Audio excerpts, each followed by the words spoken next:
So in this project, we have developed artificial intelligence that allows swarms of drones to fly through obstacles.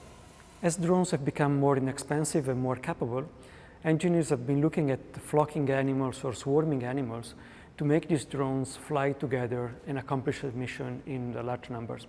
Animals are interesting because they seem to rely on very simple reactive rules to flock together. And what they seem to do is to align that flying trajectory to that of their neighbors and to maintain the same distance to their neighbors.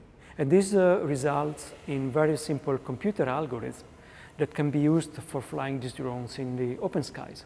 However, as soon as you use the same algorithm to let the drones fly through obstacles, you start to have problems, and the problems are traffic jams. To achieve collective flights in challenging environments in the presence of obstacles, we combined bio-inspired swarm models with more advanced control techniques, namely model predictive control. According to our model, the agents have an internal model of their own dynamics. For instance, they know how much they can slow down and how much they can decelerate. This way, they can predict and foresee future slowdown and prevent their negative effect on their flight in real time.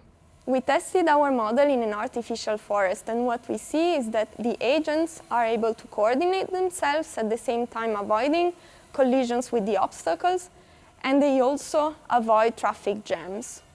There is still some work to do before we can scale this system up to drones that fly outdoor, for example, in forests or among buildings, which could be very helpful for search and rescue or for other inspection missions. And then the question is whether animals actually do something similar when they flock or swarm together.